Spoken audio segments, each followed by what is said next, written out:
Hello friends, welcome to Anandham's entertainment. இன்றைக்கி நம்ம என்ன பார்க்க போகிறோம் அப்படின்னா, ரொம்ப சிம்பிளான பூண்டு வெங்காய குழம்பு தான் பார்க்க போகிறோம். அதுக்கு ஃபஸ்ட்டு ஒரு கடாயை வச்சுட்டு அதில் ஆயில் விட்டுக்கலாம். அதில் ஆயில் நல்லா ஹீட் ஆனோன்னே கடுகு,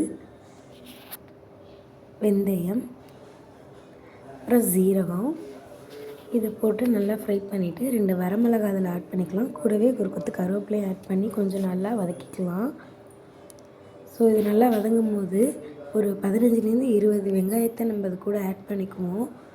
ஸோ வெங்காயமும் நல்லா அந்த கண்ணாடி பதத்துக்கு நல்லா வதங்கணும். ஸோ அதுவும் நல்லா வதங்கிக்கட்டும்.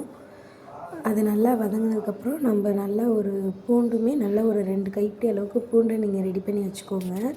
ஸோ வெங்காயம் நல்லா ஃப்ரை ஆனதுக்கப்புறம் அந்த கலர் சேஞ்ச் ஆகும். கலர் சேஞ்ச் ஆனதுக்கப்புறமா நீங்கள் வந்துட்டு பூண்டை நம்ம ஆட் பண்ணிக்கலாம்.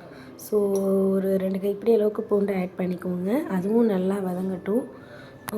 இது நம்ம செய்கிற கொஞ்சம் டைம் ஆகும். ஆனால் ஒரு 3 to 4 days வரைக்கும் வச்சு சாப்பிட்லாம். அவ்வளோ டேஸ்ட்டாக இருக்கும்.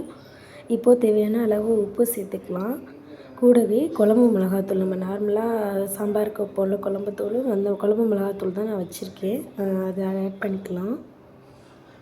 ஸோ அதையும் ஆட் பண்ணி நம்ம நல்லா ஃப்ரை பண்ணோன்னே, நம்ம ஸ்டார்டிங்கில் அந்த நல்லெண்ணெய் விட்டோம்ல, ஸோ அந்த நல்லெண்ணெய் நல்லா நமக்கு பிரிஞ்சு தனியாக வரும். ஸோ இந்த ஸ்டேஜில் ஒரே ஒரு தக்காளியை மட்டும் தண்ணி விடாமல் சும்மா பேஸ்ட் ஆக்கி அந்த தக்காளி பேஸ்ட்டையும் நம்ம அதோட ஆட் பண்ணிக்குவோம். ஸோ அதுவும் நல்லா கொதிக்கட்டும். இப்போ நல்லா கொதிச்சிருக்கும்போது ஒரு லெமன் சைஸ் அளவு புளி ஊற வச்சு நல்லா கரைச்சி ரெடி பண்ணி வச்சுக்கோங்க.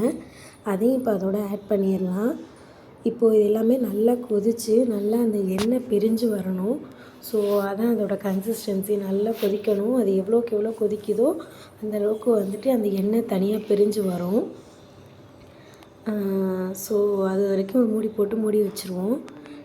இப்போது எடுத்து பார்க்கலாம். இப்போ நல்லா ஓரளவுக்கு அந்த எண்ணெய் பிரிஞ்சு வந்திருக்கிறது தெரியும். இதோட கன்சிஸ்டன்சி கொஞ்சம் தண்ணியாக இருக்குது. இது நம்ம இன்னும் கொஞ்சம் கொதிக்க விட்டோம் அப்படின்னா நமக்கு நல்லா திக்கான கன்சிஸ்டன்சியாக நல்லா கிரேவி ஸ்டைலில் வந்துடும். ஸோ எவ்வளோக்கு எவ்வளோ அந்த குழம்பு கெட்டியாக இருக்கோ அவ்வளோக்கு எவ்வளோ உங்களுக்கு டேஸ்ட்டு சூப்பராக இருக்கும். ஸோ இப்போ உங்களுக்கு ஸ்டார்டிங்கில் பார்த்ததுக்கும் இப்போ பார்க்குறதுக்கும் வித்தியாசம் தெரியும். நல்லா இந்த அளவுக்கு நல்லா கொதித்து நல்லா குறைஞ்சி வந்துடும். நம்ம எவ்வளோ வச்சுருக்கோமோ அதுக்கு பாதிக்கு வந்துடும். அவ்வளோதான். ரொம்ப டேஸ்டியான குழம்பு இப்போது ரெடி ஆயிடுச்சு.